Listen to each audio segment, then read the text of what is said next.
With me is the Secretary-General of the Commonwealth, which is one of the largest groupings in the world. Ma'am, welcome to WION. And my first question to you is about the upcoming G20 Summit India is hosting. What's your expectations from India's presidency of this mega grouping at a time when many of the members of the Commonwealth are facing issues like the debt crisis and, of course, the issues related to climate change?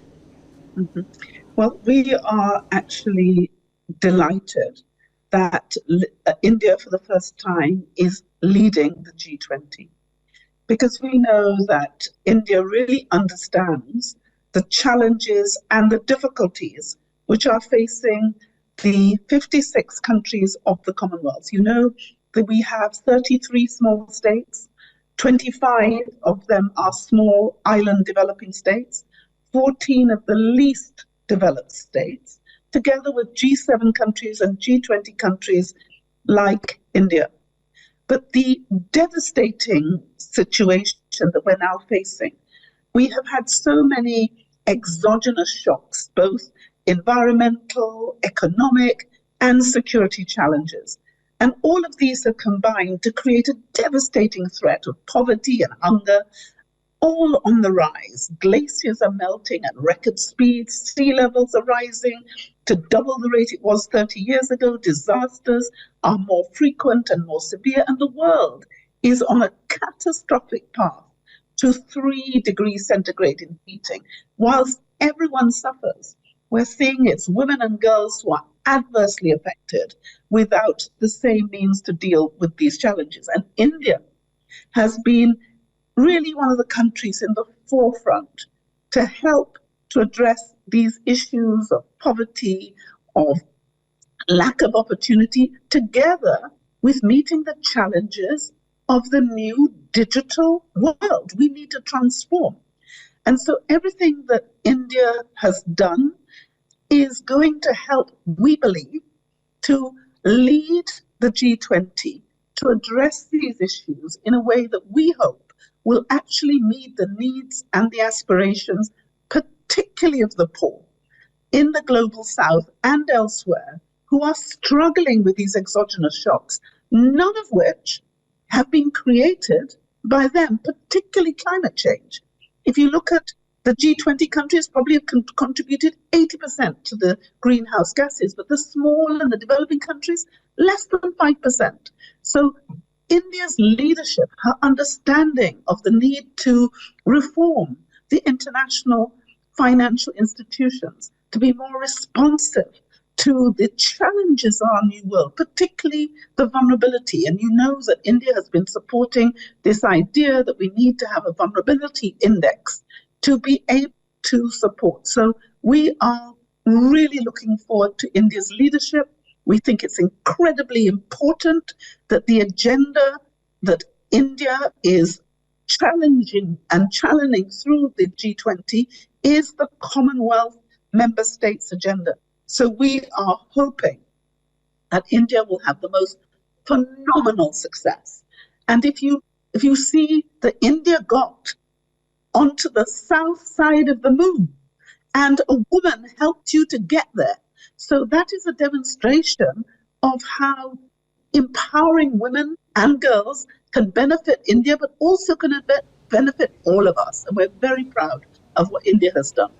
Ma'am, now coming to the Commonwealth grouping itself, many will be asking this question: what is the relevance of the Commonwealth in today's day and age, at a time when we have seen emergence of groupings like the G20, like the BRICS, like the SCO? So what role the Commonwealth can play when it comes to shaping debates around several issues, including a fairer financial system? So relevance, if you can talk about. Well, I think the Commonwealth has never been more relevant than it is today. And the reason that it is such an important organization is it brings together people from the global north and the global south to be around the same table and to discuss things as equals. We have some of the biggest countries in the world, India being one of them. 1.4 almost billion people are Indians in our Commonwealth. And our 2.6 billion people are therefore made up of all the rest. But we've got some of the smallest countries in the world, like Nauru, only 11,000 people in that country. But all of us around the same table, bringing our different perspectives, both north, south, west, and east. So that those 56 countries coming from 5 regions and over 6 oceans, they bring a special opportunity for us to plan together, for us to share information, and for us to problem solve. One of the issues in the past is when decisions are made which affects the whole world, not everyone is round that table. In the Commonwealth, everyone is round that table. And you saw it when we all fought apartheid and brought it to an end. We saw it when the Commonwealth faced the issues in relation to race discrimination. We saw it in 1989 when the Commonwealth came together to face the issue of climate change. And back then, right back in 1989, it was said that if we didn't deal with this issue, it would pose an existential threat.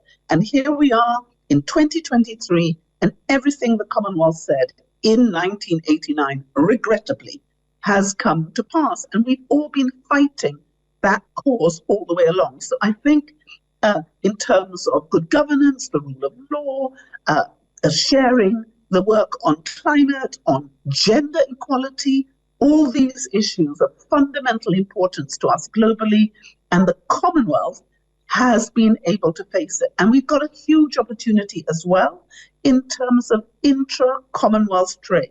We've now got about $721 billion with intra-Commonwealth trade. We hope that will grow to at least $1 trillion by 2026, but by 2030, we hope that the intra-Commonwealth trade will be about $2 trillion. So this dynamism comes from our opportunity to include everyone, the diversity of our Commonwealth. We're like a microcosm or a petri dish of the rest of the world. So if we can solve the problems that face us as a Commonwealth family, we can create a pathway for others to solve their problems too.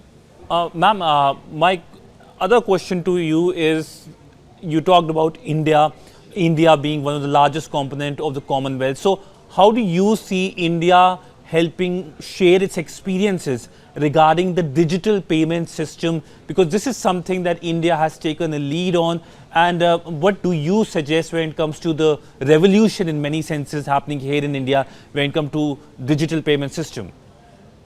Well, I think it's one of the greatest gifts that India has given her people, but it's also one of the greatest gifts India can share with the rest of the Commonwealth, particularly the small and the developing countries who have not got perhaps the power and the opportunity to do that which India has done. I know that India had said that they want to develop the technology and the opportunity to give all Indians an opportunity to take advantage of this digital revolution. And when I spoke to the former Minister of Justice and ICT, Ravi Shankar, he had said to me then, and the ministers who followed him are delivering it, that he wanted to deliver a digitalized system at the rate of $1 per person in India. Well, India can do that and be that powerhouse. And with $1 per person at 1.4 billion, India has that capacity to create this cheap, effective, and brilliant system. But if you have a country which only has 72,000 people, they won't be able to do it. But if India shares her technology with the small and the developing, then we raise all our boats. And so you saw how when in 2014, Prime Minister Modi introduced the new banking system, which gave millions of Indians who'd never had a bank account but did have a mobile telephone an opportunity to the bank, having a bank. You saw the impact it had on small and medium-sized enterprises. And you also saw it liberated so many women who'd never had a bank account, who'd never had an opportunity to do that. And look at what India is now doing with e-rupee.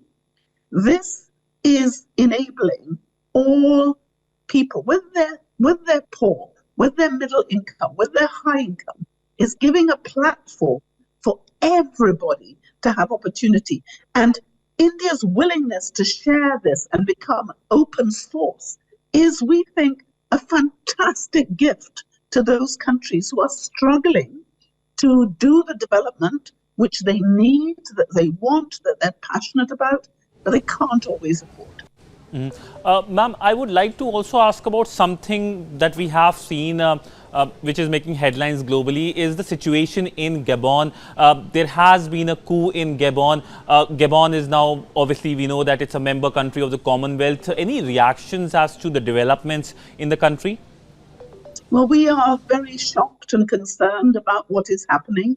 And I have expressed my concern, the Commonwealth's concern about what's happening. You know, we're absolutely devoted to good governance, to the rule of law, to democracy.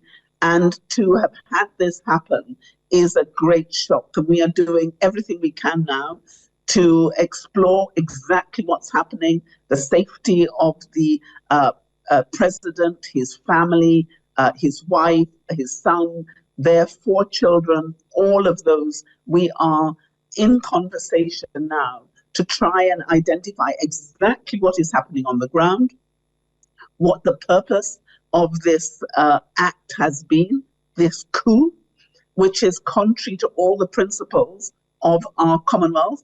And we are in constant contact right now and doing everything we can to support the security, the safety of the individuals concerned. But this, as you will know, is very much a moving target, and we are literally exploring the best way to restore a level of stability and understanding.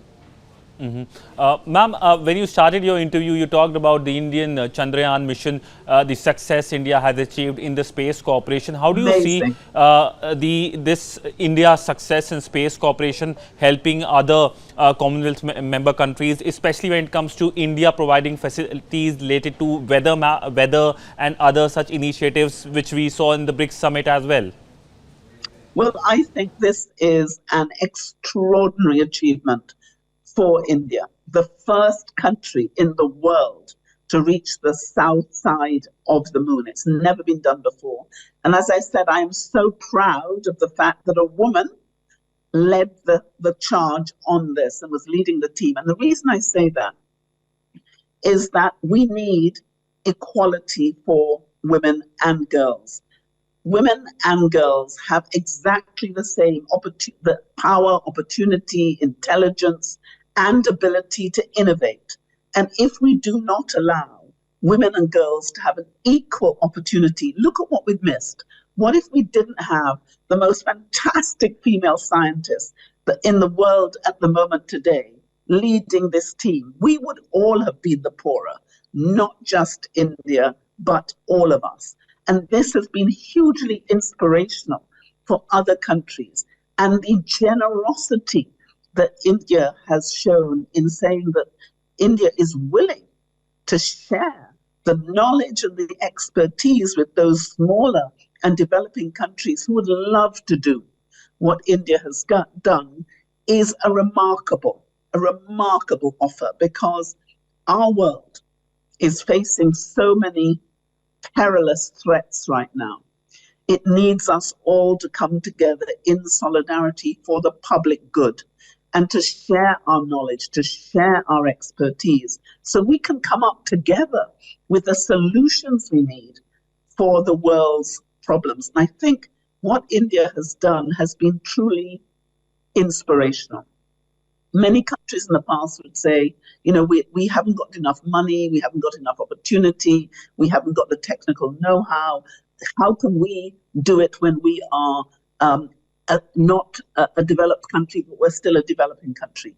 And India has shown the way to all of those who wish to develop, because India is saying, we have done this, and you can do it too, and we are willing to help you.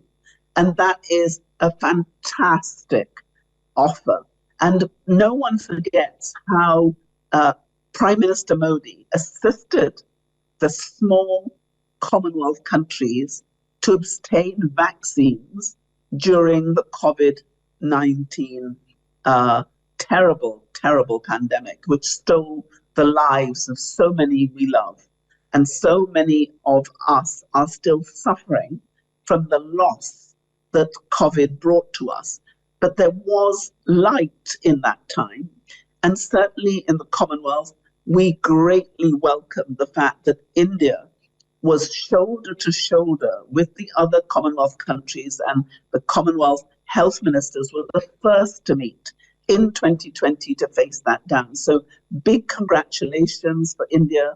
A big thank you to India for coming together, walking the walk with us, not just on the issues of climate and digitalization and gender, but all the other issues too, in relation to bringing about systemic change. And so I want to thank India for its keen participation. And you know that India is also helping us in delivering the performance management system.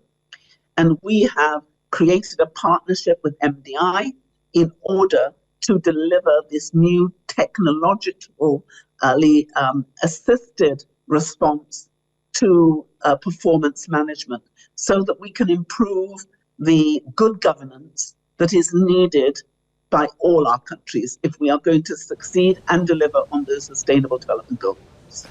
Well, thank you so much, ma'am, for speaking to WION. It was a pleasure speaking to you from London, and of course discussing a range of issues, whether it's the G20 Summit, the Commonwealth, and of course India's Chandrayaan 3 mission. Thank you so much, ma'am. No, thank you so much.